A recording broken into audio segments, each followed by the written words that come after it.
as KTLO, KTLO, hello, KTLO, KT, hello. I don't know what that means. I really don't. I have no idea what it means, but we are going live to YouTube now. And welcome to KTLO. It's a day of the week. Normally we're here on Friday, but we're not letting on what day it is today because it could be Friday, but maybe not. And we're just here for episode. What episode is it? It's episode 32. 32 of KTLO, keeping the learning on. All is hallowed. So it's sometime around that thing, the Hallow Eve thing, that whatever that is. And so we're going to talk a little bit about scary stuff and fear culture and things like that there, as we say in Swedish, dot there. And we have the usual suspects and an unusual suspect. You're not an unusual suspect, but yes, I am. Still the usual suspects, Patty Blackstaff. Hello. In Alberta, Canada. Greg Sanker in Aura used to be here, but now is gone. Yes. Good morning, everybody. Even the unusual guests. Simone Jo Moore in France. Bonjour, mes amis. It's bon après-midi pour vous, oui, non? C'est ça. Bon après-midi. And we have Kathy Velboom, who joins us from time to time. She is with us as well. So nice to be here again. If you want to find out more, you can tweet us. You can tweet us. You can like us. You can. Oh, no. I was trying to make a little rhythmic rhyme there, but I failed miserably. And as you know, if you've been following any of this, and if you have been, that's not our problem. But you can see us on whatever this is every week. And then you can read the blogs and follow Twitter and ask us questions and do whatever. So today we're going to have our interviewer du jour is Mr. Greg Sanker. Greg Sanker, to the interview room, please. Greg Sanker, to the interview room. Wait, is this the day that we're going to interview? It is the day we're going to interview. It's all yours, dude. Really? I'm throwing it to again? you. Really? It is. I'm throwing it to you, Greg. Well, good morning, everybody. Or good day, everybody. You know, when we talked about all things hallowed, or spooky things in organizations, it occurred to me that there was a lot of context behind that conversation or that topic that I think we kind of need to set the stage. One of the most famous, or my favorite phrase in this whole broadcast has been bad shenanigans, because to me, it really kind of, it encapsulates the idea that there's things that happen in organizations. There's the above ground stuff, and then there's the underworld stuff, and then there's the deep, dark underworld stuff that happen in organizations. And I'm hoping that we get to unpack some of that. But I'm going to start with Patty. And I'm pretty sure that at least in my mind, I attribute bad shenanigans to Patty as a definition, not necessarily as a practitioner thereof. Patty, tell me about bad shenanigans. What are they? And then we can dig in a little bit deeper.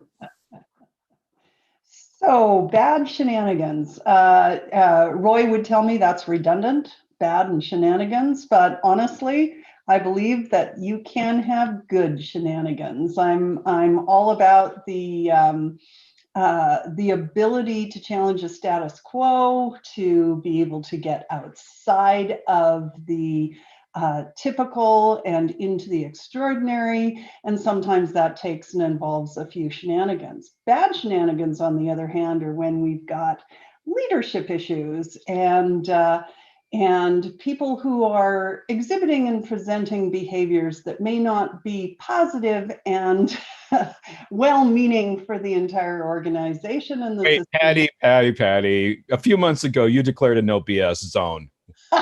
Quit using euphemisms. What are you talking about in leadership here? We're talking about no BS.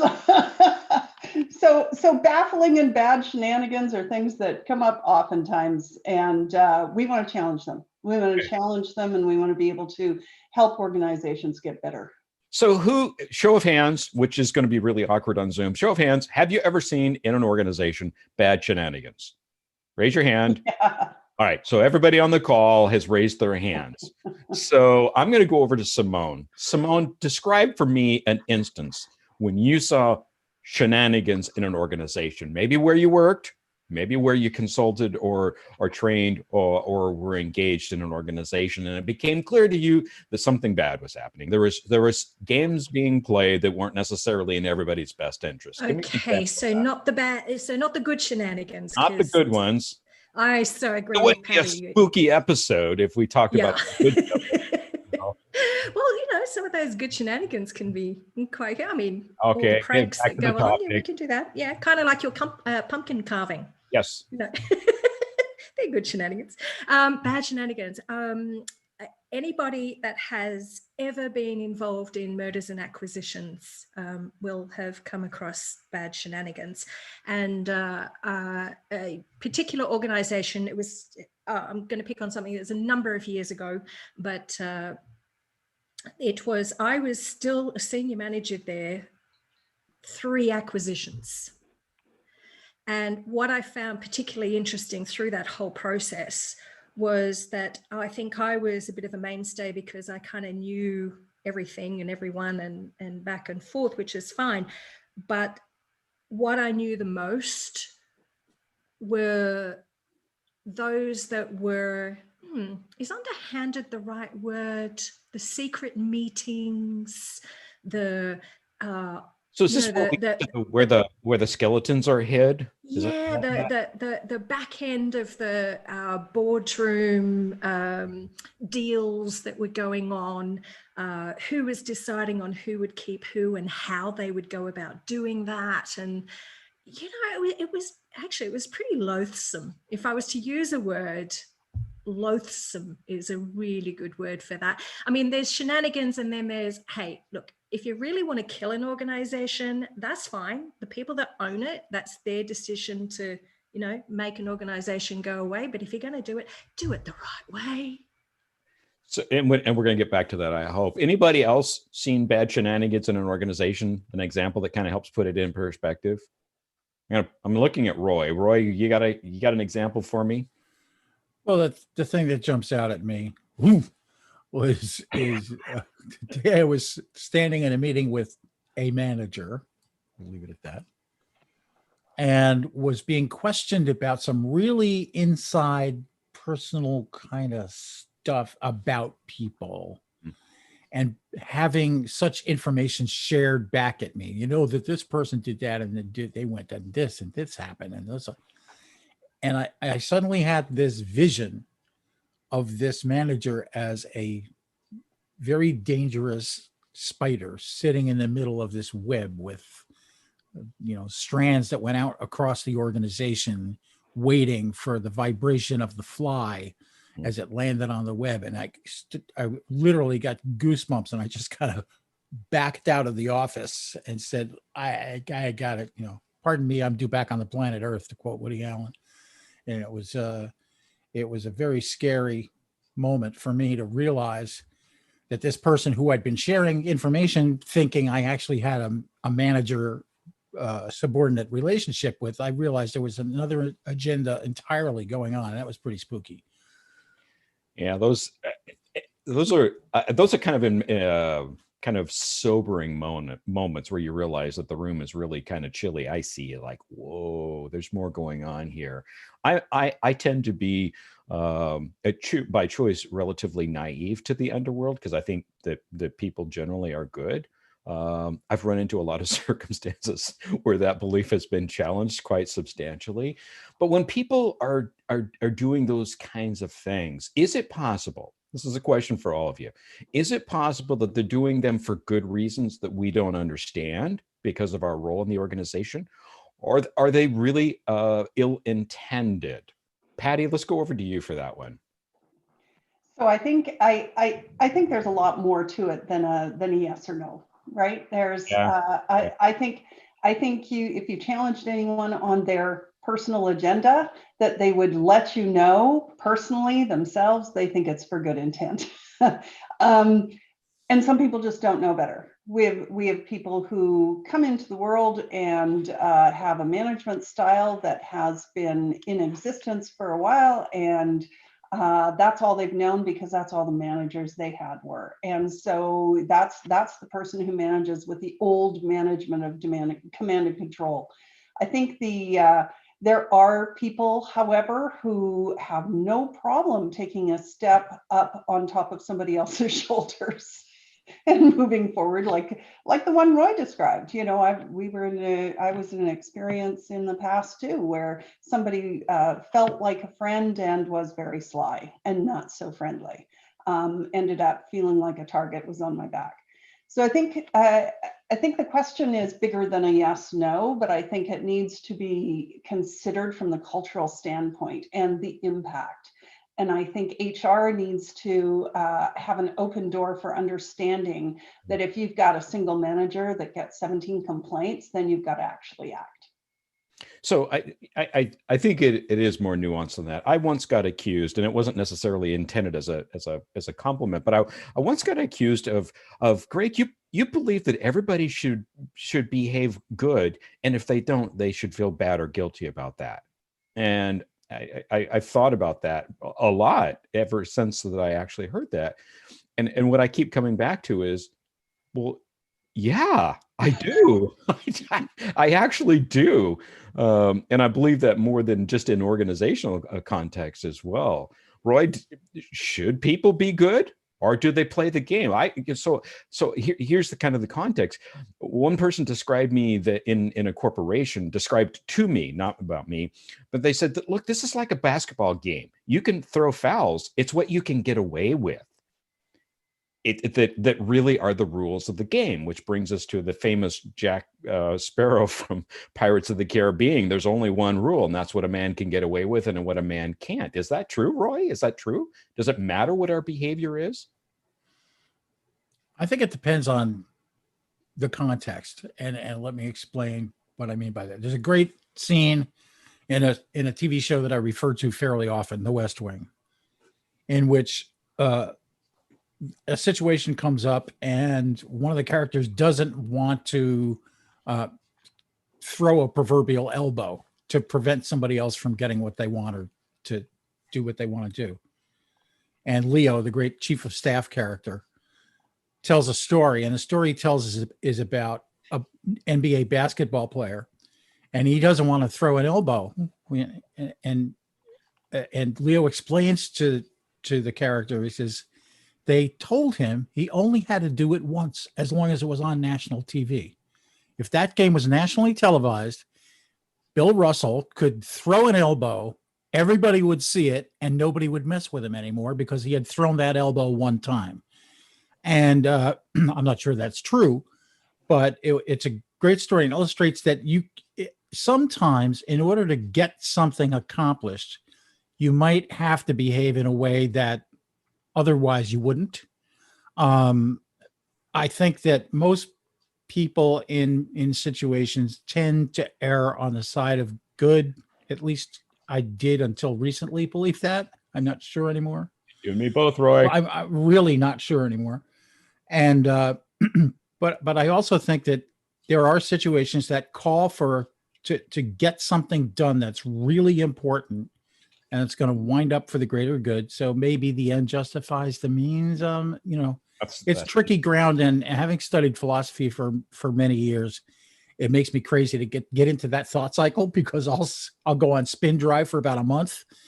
But it's a tricky situation. But I think people tend to be good, and when they're not, we have those feelings of, ooh, yeah, that's not right. Simone, you wanted to jump in on that one. Yeah, I just thought it was really funny when we were talking about whether it was appropriate or not to do the elbow and stuff. I don't know how many of our viewers actually watch AFL, Australian football.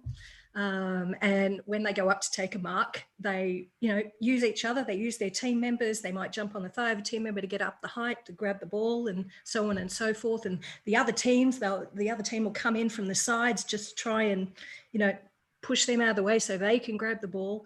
My father-in-law was actually a winner of the Phelan Medal back in the day, and the Phelan Medal was about best and fairest player. So I think this is really quite interesting because he was also nominated in Team of the Century for Balmain AFL team. But his nickname was Elbows. And I mean, when he went up to take a mark, the elbows were out. So when I think about elbowing someone out of the way, Roy's so right about context, because what he's actually doing is protecting the ball to grab it for his team. So, you can have a nickname like Elbows and still be best and fairest. Well, I mean, so we're going to talk about a fear-based leadership here in a moment, but Kathy, you were hinting at some reasons for leaders being retained, toxic leaders being retained for reasons that are more than just, X and Y, but there's a broader context. Tell me more about that. Right. I saw on maybe more than one occasion, I've been through probably 15 acquisitions, maybe less than you guys.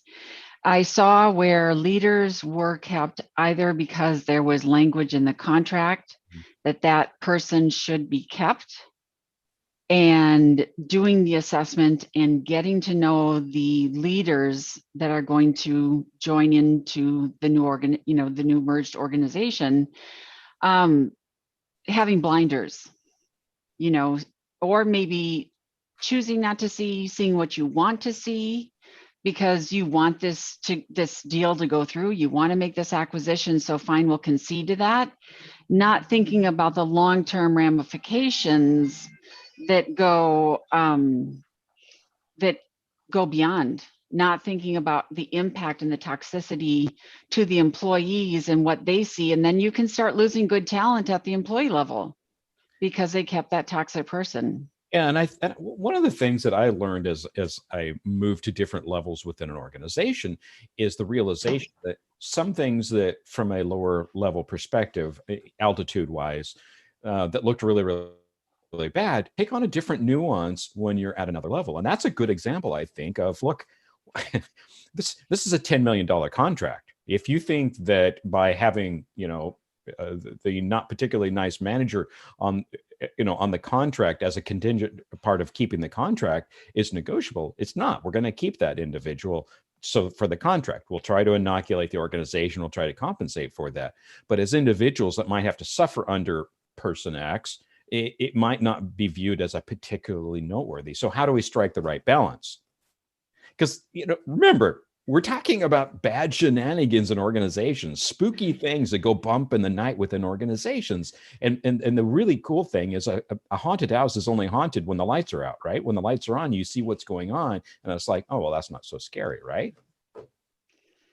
Yeah, I think people try to, almost quarantine that individual sometimes, limit their reach within the organization so that toxic poison, that probably trickled down in the organization. In the organizations I've been involved in have all been for swallowing up the competition. Yeah. And so you know each other before, and even some of the employees may know that leader from doing business. And so I think the thing is that, what I've seen is that they try and quarantine it, and that is not always effective. And the people, as you say, that go down in altitude don't understand why leaders made the decision that they made to keep that person, and that can impact their faith in the leadership from the acquiring company. Patty, jump in on that one. I think there's something we need to remember in an organization. Toxicity rarely flows up. So there's toxicity. I mean, if you're that manager doing bad shenanigans, I honestly believe that you have gotten to a position where you know how to manage up well. right? You've gotten to a position where you know how to manage up well. Toxicity doesn't usually get past that person.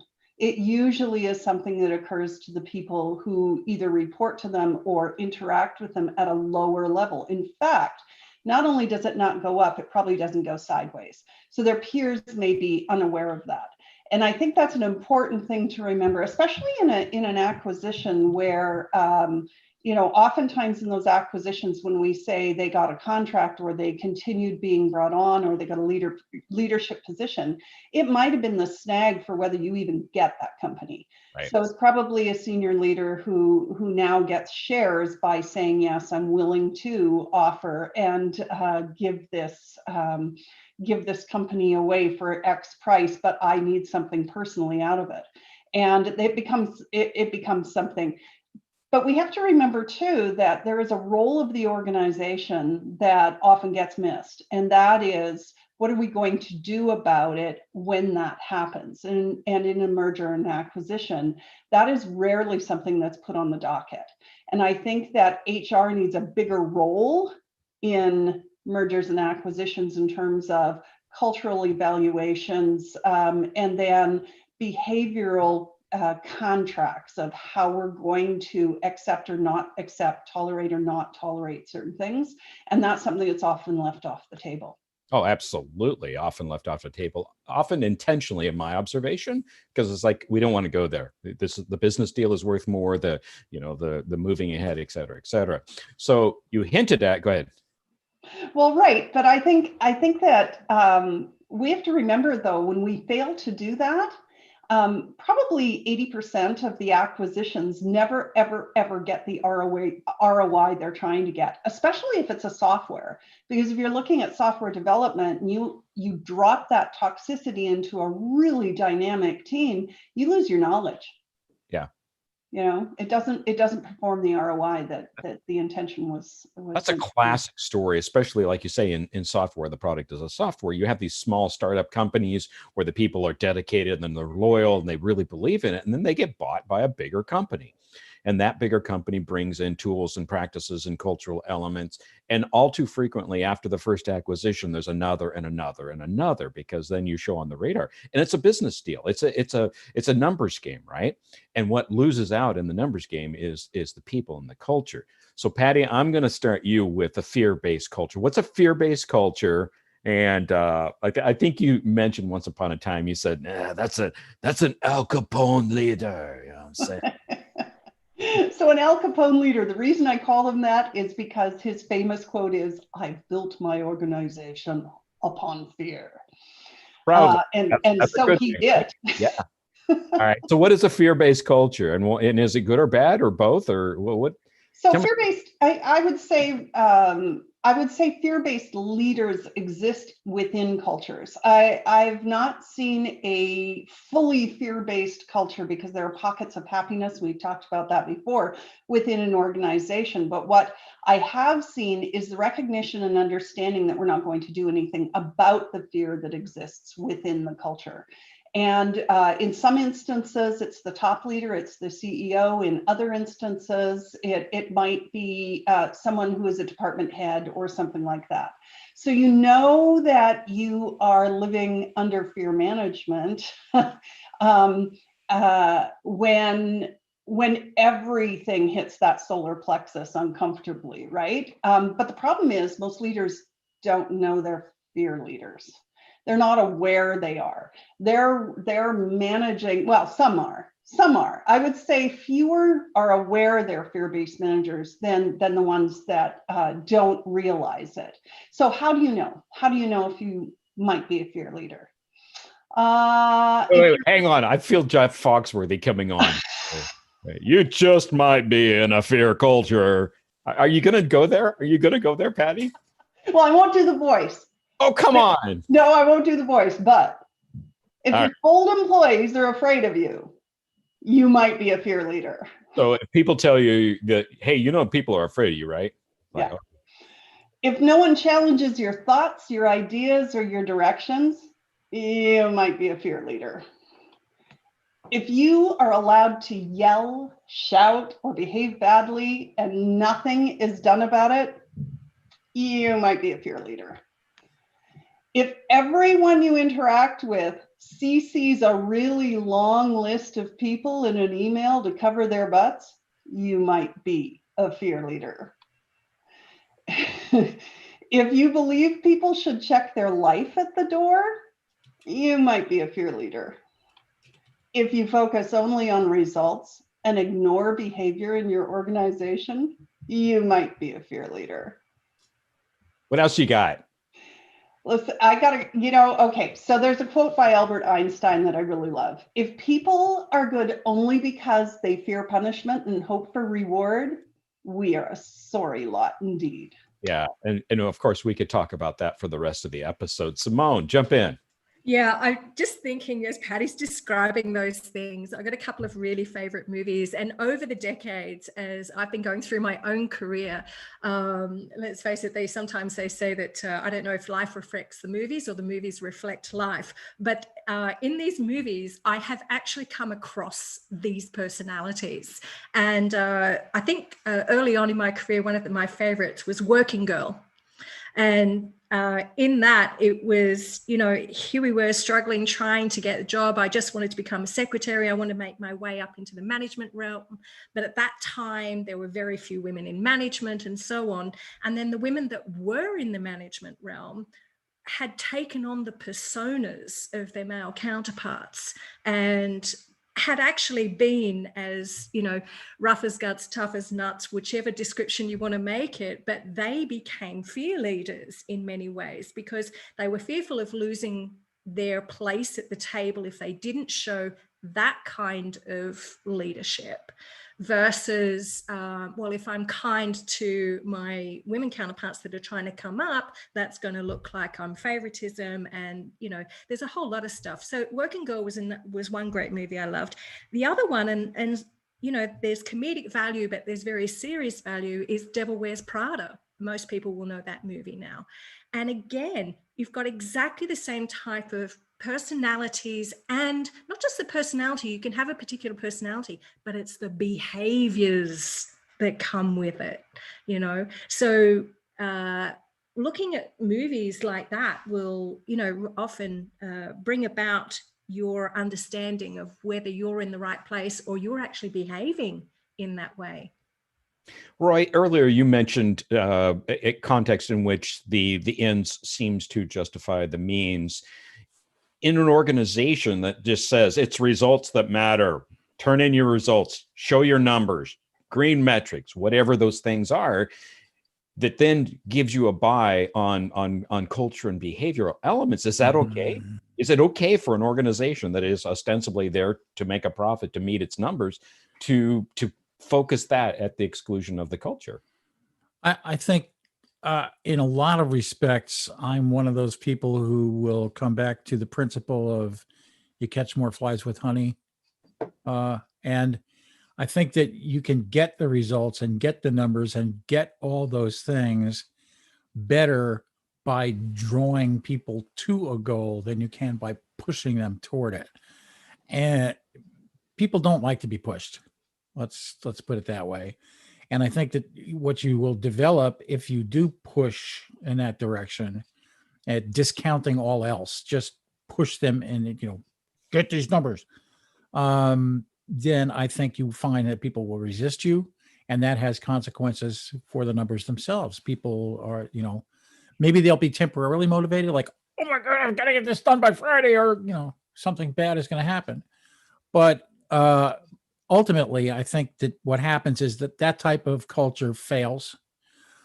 Maybe not till after that particular leader has left.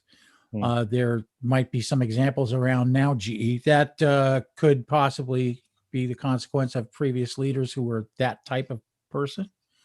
And some organizations fail completely, rapidly, and on because of the fear culture that exists. So I think that understanding people and motivating them in a way that they can get behind to lead them rather than push them is a better strategy.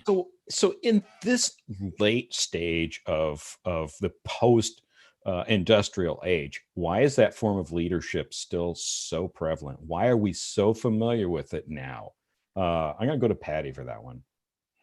You know, we've been stuck for a while. We are living in organizations right now that don't know how to let go of specific models. So there's a management style or structure that we've been living under since about the 1940s, which is this typical hierarchical structure of leader knows best. And there's a management style from the 70s that seems to be stuck on this: I have to make all the decisions. I can't look like I don't know what I'm doing. You know, that kind of a manager that really embodies command and control.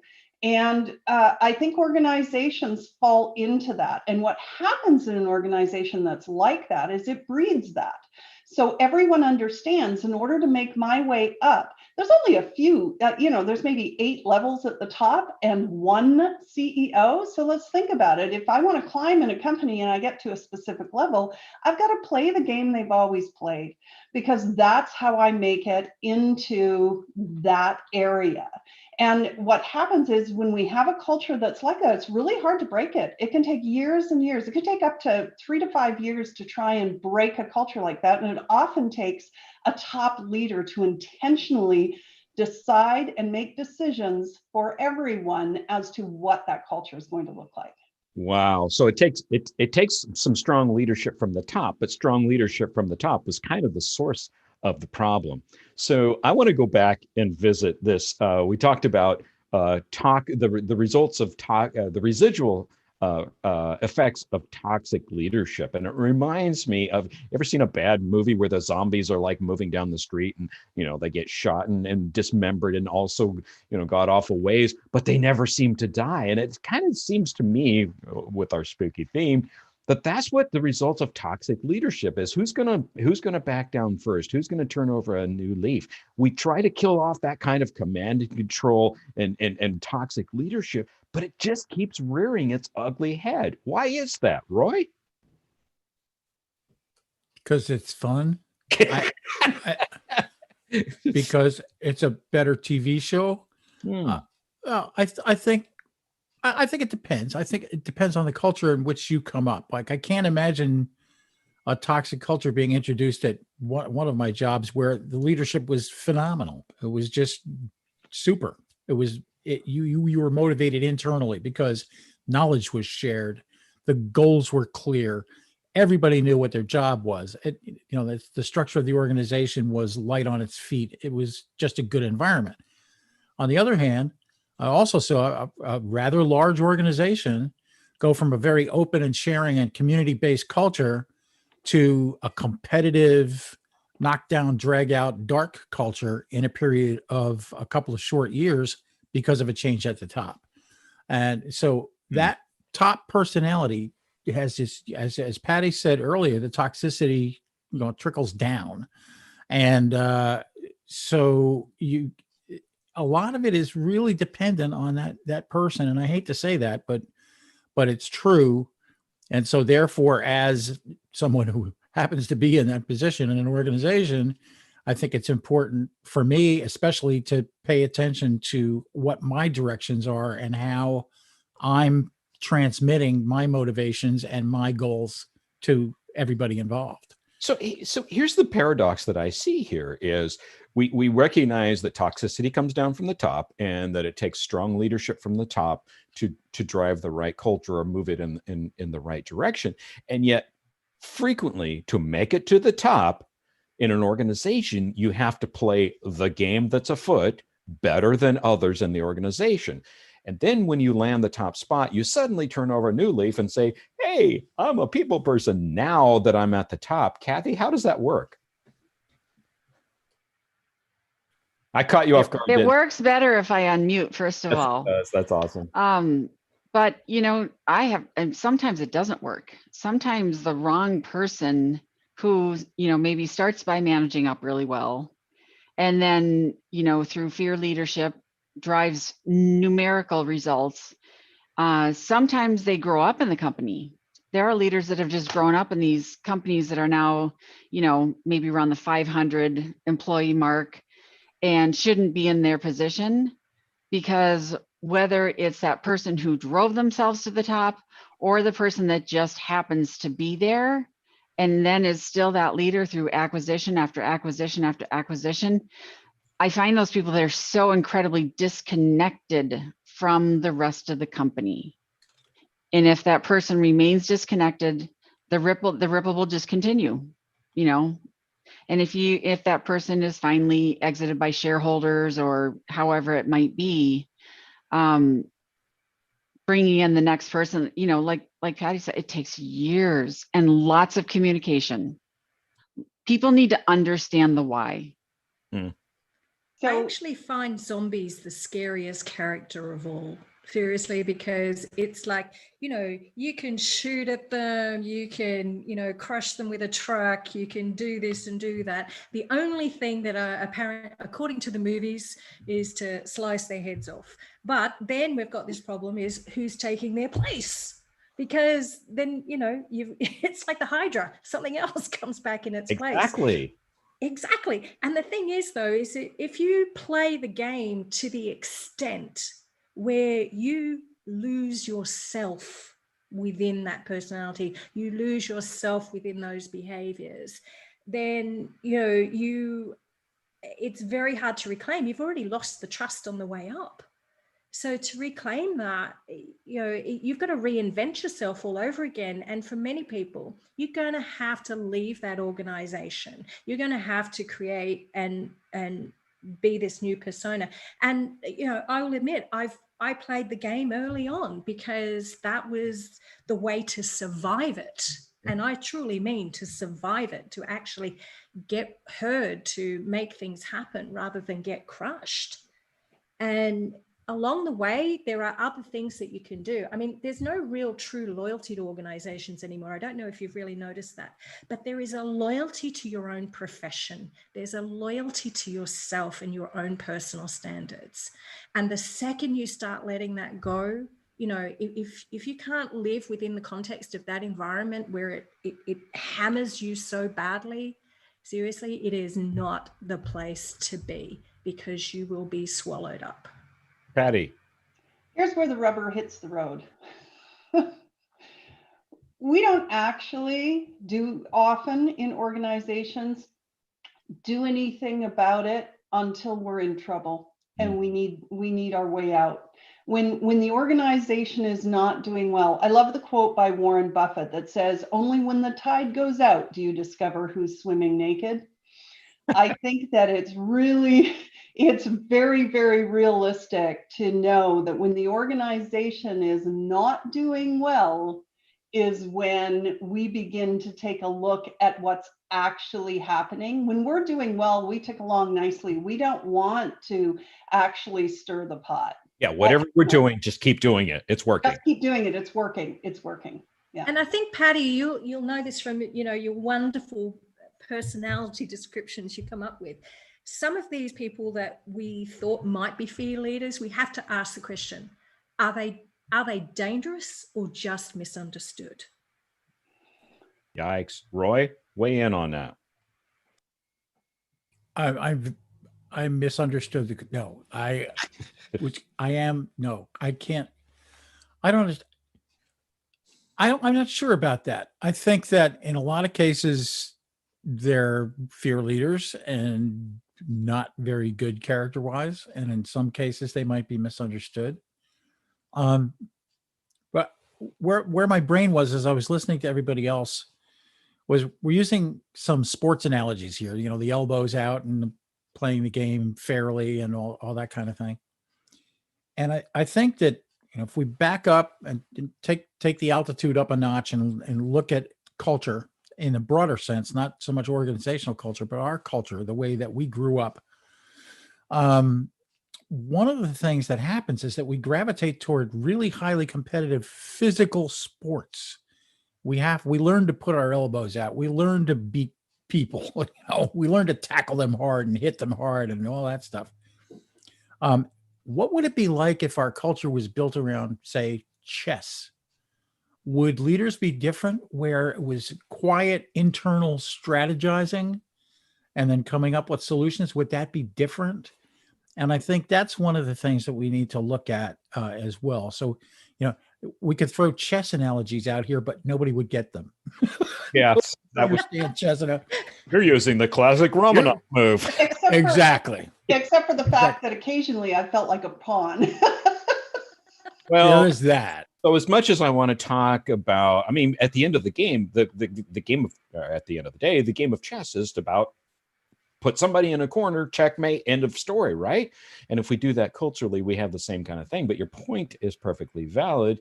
You don't necessarily overtly go destroy somebody. But here's the thing. I want to shift into organizational governance, because I think that how an organization governs itself, to a very large extent, anybody that's followed me on social media knows that I say you have exactly the IT or the organization or the culture that you want. And the reason that's true is because governance is how the senior most leadership in an organization, it curates what it is that's going to be acceptable within that organization. So to some degree, the culture that we have, the bad shenanigans, the zombies that won't die, are somehow related to whether we do or don't have functional governance. And when I talk about governance, I'm looking Patty right in the eye. Talk to me about governance. Or the fact that we don't have it, or it's not functional. Greg, you and I have had so many conversations, I know, passionate conversations about governance. And that's how I know I can pick on you. And you know what's interesting is that we set governance in the beginning of an organization, and then oftentimes we fail to revisit it, right? So it becomes like a derelict haunted house, right? We avoid it, we fear it, we try not to enter, and the least little noise about it feels a little scary. We know we've given it no attention, and it's dangerous. But when we clean up the brambles so we can enter, when we fix the leaking roof, when we reinforce the floorboards, we have something we can work with. We can't decorate a house. We can't paint, decorate, hang pictures, lay carpets. None of those things are sustainable or will be retained because of the weather if we're doing it in a derelict house. So if you translate that to an organization, you're looking at revisiting governance, and you have to revisit governance every time there's a major environmental, economic, or competitive shift or transformation that's going on around you. You have to re-look at the governance and say, what do we tolerate? Because what we tolerate, we propagate.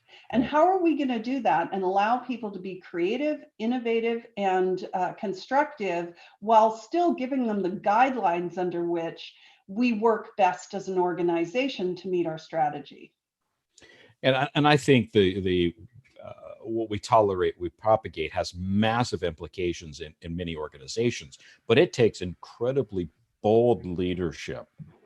You know, we're talking financial markets, we're talking incredible pressure from hundreds of millions, maybe billions of dollars of revenue at stake.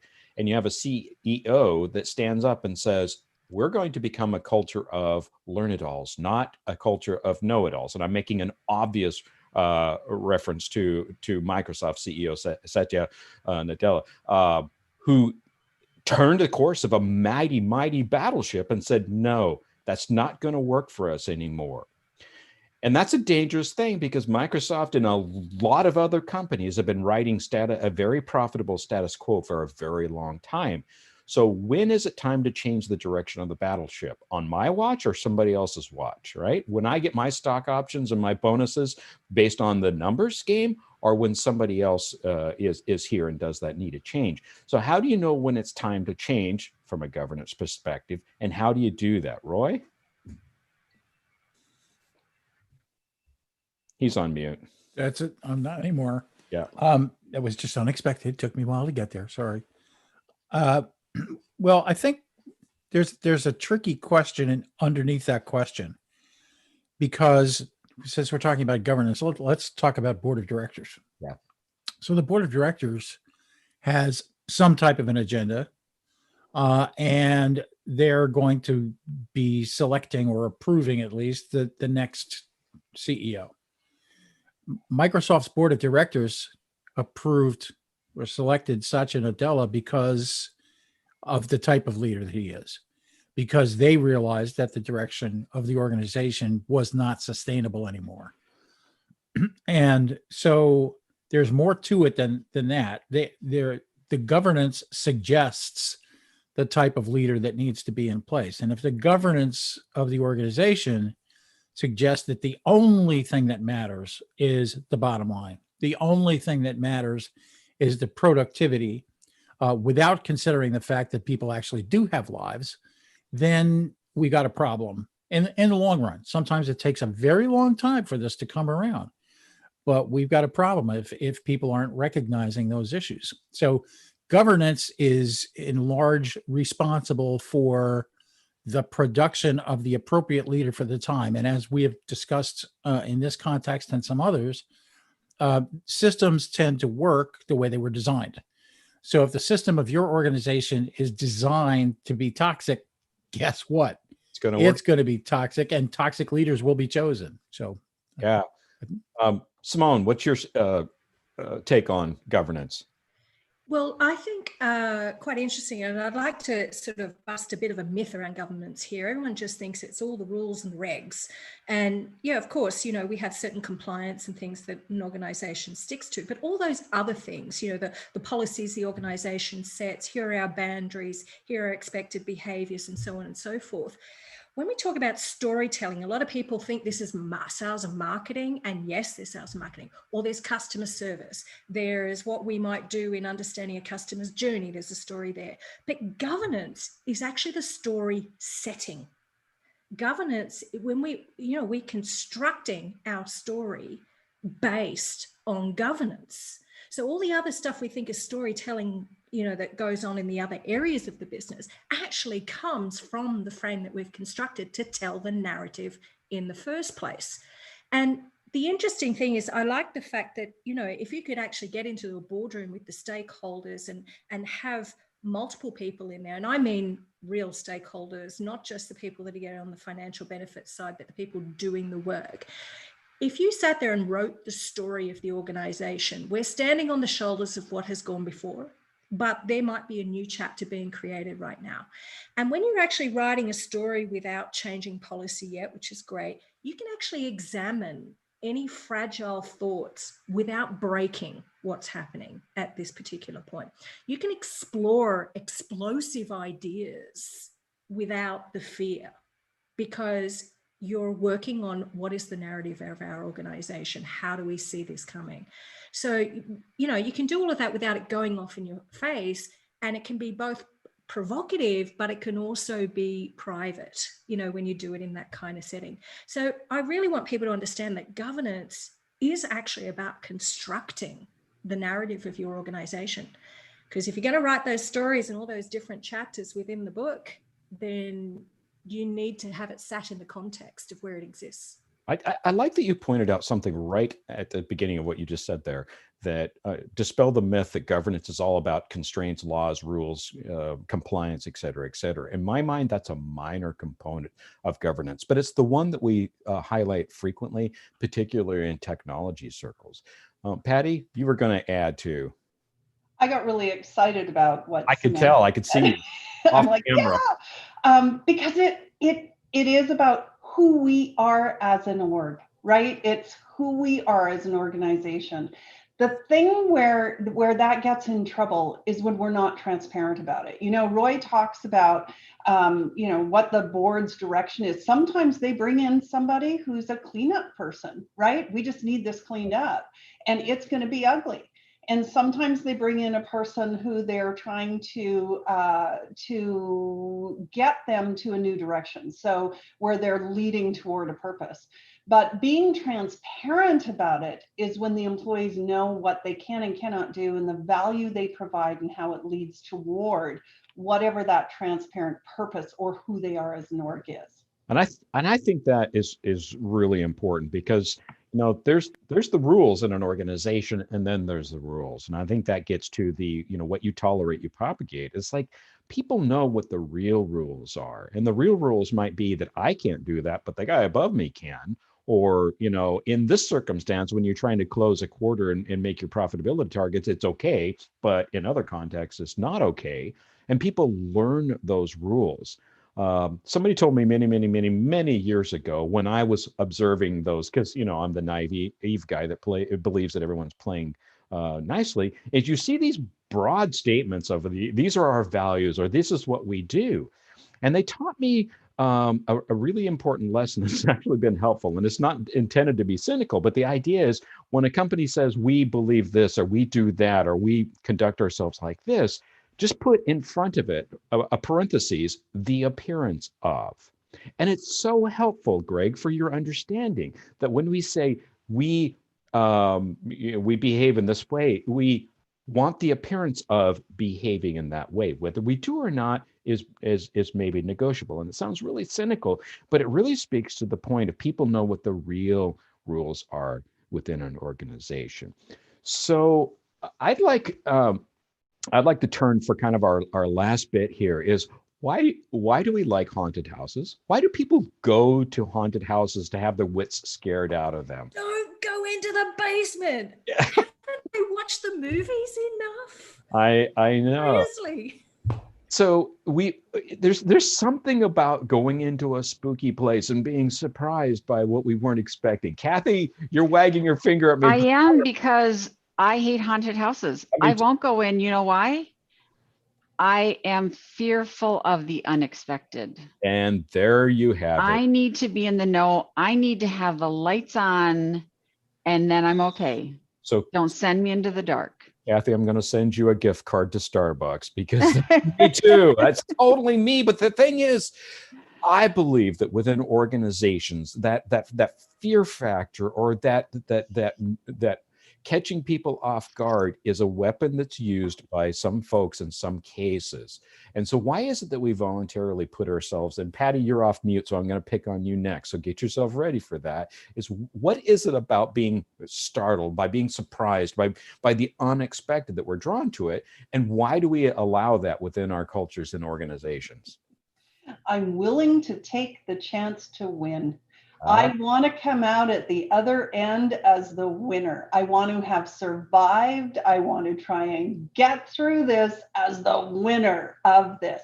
And no matter what you throw at me, I'm going to take it, man, because I'm going to win. Yeah. And that's your answer to the question of why do we allow it? So Kathy, you talked about open communication. Patty, you talked about being transparent.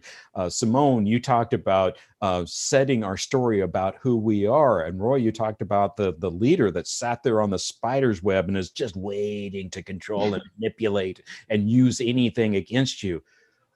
Why is that allowed within a culture? Why do we allow that? Why don't we address it? If the culture is curated, if at the board level you hire the kind of leaders that you need, why is that still something that we do? I'm going to pick on Roy. Oh, great. Thank you. Yeah. Well, I think part of it is expediency. It works in some cases, but it all goes back to what your motivations are. If you are setting up your organization to be completely based on bottom line results, and that's all you care about, then you can have a leader in there that's ruthless and drives people and fires people willy-nilly and brings in somebody else to replace them and creates an unstable organization if the bottom line is doing what is expected. Whereas if your motivation is to create an organization that has some sense of social responsibility, realizes that people who are in the because an organization is not a monolithic, it's a collection of people, it's groups of people and teams. If you realize that these people are in fact human and do have lives and kids and houses and whatnot, then you're going to create a different organization. Will your bottom line be as good? Maybe it will be better. And part of that depends on the external culture. What is the society around that company like? What goods and services are they looking to consume? And as we know, right now, there's a trend toward people buying and consuming more socially responsible business. So I think it's the old consultant saying, "Hey, consultant here," and it depends. Yeah, it absolutely does. Simone, same question. Why do we allow it? Why is it still allowed? Because we don't understand the characters in the plot. And Yeah, and I really like to leave people with something they can go and research on this. And it's a bit out of left field, but it's something I do in workshops a lot around leadership and understanding where the communication lines and everything are. And it actually comes from fiction, because I do love writing. I love novels, and I love sci-fi and all the rest. And there's a favorite of mine called Randy Ingemanson. Roy, you might know him. He's sci-fi reader, writer, etc. But he has this great method called the snowflake method. And part of that, I just want to mention, part of that is character charting. Now, character charting is really important. Within character charting, you are able to say, well, who is this person I'm dealing with? So no matter where it is in the organization, who is the person? If you had to write a one-sentence summary, what would be that character storyline? What is their motivation? What do they actually want, just in an abstract way? What is their goal? What's the conflict they are facing? Because quite often understanding what their conflicts are helps us understand whether they are dangerous or just misunderstood. And what kind of epiphany would it take, or what kind of epiphany for them to change, for them to actually be a learner rather than someone that's directing this?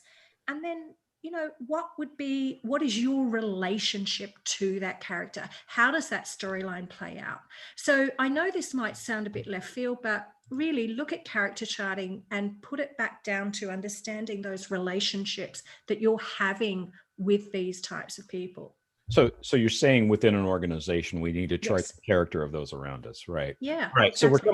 we're coming up on the hour. I think we kind of explored some of the scary areas within organizations, and it kind of plumbed some of what that looks like. And I'm going to, including bubbly at whatever time it is or wherever day it is that we're on here. Thank you, everybody, for joining. Roy, I'm going to turn it over to you for a wrap up, and we'll be right at the hour. It always comes back to me, doesn't it? It does. Every single time we do it, it comes back to me because I've got the button that says stop. That's the whole key. So I've got controls. I'm just going to end with a little bit of another story and thinking of what our outlook is on the people around us and how we perceive them and where the leaders actually are. I was going through a round of layoffs, and I was told by higher ups how many people I had to lose off my teams. And in one case, excuse me, on one of the teams, there were two people that were in the scary position on the bubble, as it were. One of them who dressed impeccably, showed up on time, documented everything, was incredibly customer focused, did all the right stuff. The other who dressed like a skater boy, showed up late 9 times out of 10, never documented anything. Well, my choice here seems pretty obvious, does it not? And so I made that choice and was countermanded by the person above me, so that the skater boy stayed and the guy who wore the Nautica shirts every day got bounced. And I was just racking my brains to figure out why that decision was made the way it was made, and then realized that the person who was kept was male, and the person who made the decision was female, and said, well, and it dawned on me that that was the only explanation, that there had been something that went on in the past that I didn't know about, and therefore that person was protected. So we can't know all the motivations around us all the time. We need to pay attention to people's characters, I think. And I think that, the different types of characters are something that we've been talking about throughout this. So good episode. Thank you, everybody. Thanks for joining us today, Kathy, and for the rest of the group, as usual. And we'll be back, internet connections being what they are, who knows when. But we'll be back with another episode, hopefully on Friday. And thanks for joining us. And we'll see you next time here on KTLO, keeping the learning on. Woo-hoo. Whatever, I don't know what that means, but it's a thing. There you go.